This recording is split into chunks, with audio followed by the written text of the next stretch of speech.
Hello, my name is Ray Salazar. My Instagram is Morning Shot Films. This is the Morning Reel podcast or Morning Reel cast. Haven't decided just yet. It's going to be a podcast about movies. I talk about a movie for about 3 minutes or so. I may go even farther, but I really don't want to because, people got to fucking work. People got to do shit. Why stick around for more than 5 minutes to tell you if a movie's good or not? Right? Anyways, I saw Licorice Pizza the other day with my girl. Pretty good fucking film. I recommend every moviegoer to see it. I recommend parents to see it. I recommend teens to see it. People got to see this shit.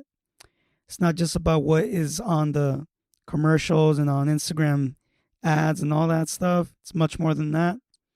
I love Paul Thomas Anderson. Been digging his work since, I don't know, 2008. Started to get into his films. Love Magnolia. Love Punch Drunk Love. Love The Master. This film, however, is quite something different. It goes a little bit back to the 70s about this kid. He's a child star. He's a hustler. He thinks he can pick up on anybody, and he kind of does. And he does a pretty good job at it. Does it work? Not all the time, but it has a lingering effect. And you can't say no to a character like that. The cinematography is beautiful. It reminds me a lot about Boogie Nights, a lot about Magnolia.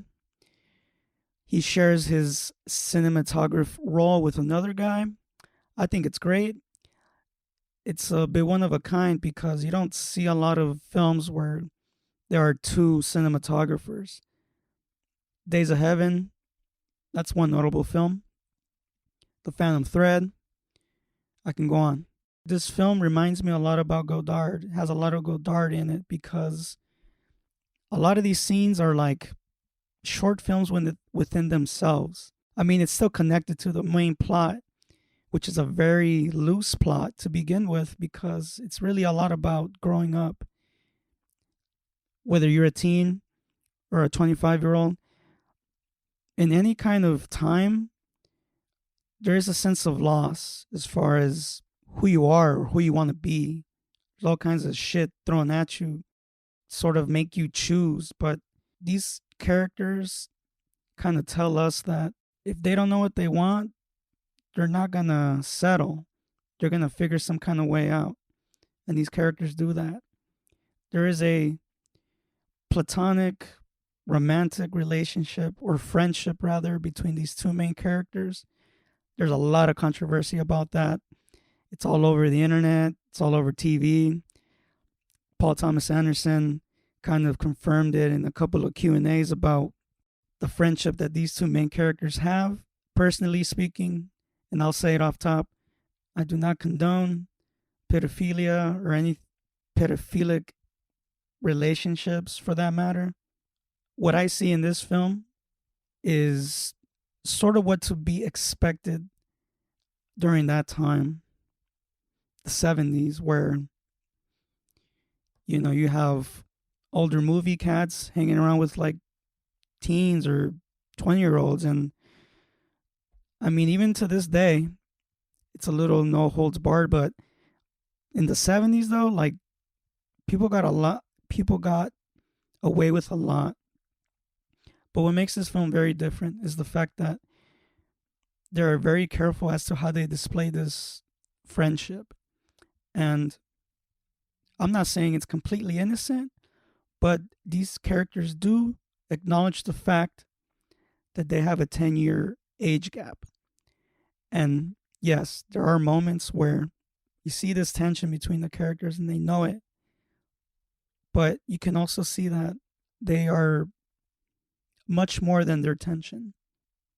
They can control themselves, at least for Alana's character, because she is older, much more wiser in a sense.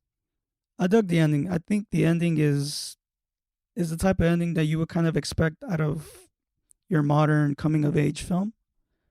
And overall, I just think it's a great film. It's really easy on the eyes. It's hilarious. It makes you think.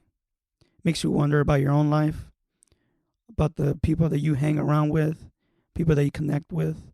You know, who are those people in your lives? You know, shit. I have friendships with people who are much, much older than me. I mean, I'm not gonna compare it to this film, but when you see the film, you'll kind of get what I'm saying. At least I hope so. Yeah, man. Licorice Pizza. I give it honestly 3.5 out of 4 tokes, like joint tokes. And the reason why I give 3.5 is because to me it's still a loose plot. Um, I wish there was much more into that plot, but I'm gonna take what I can get from this film, and I got a lot from it. So yeah, Johnny Greenwood, beautiful score composer. I really felt the moods that he sets in some of the scenes in the films. Great job on that.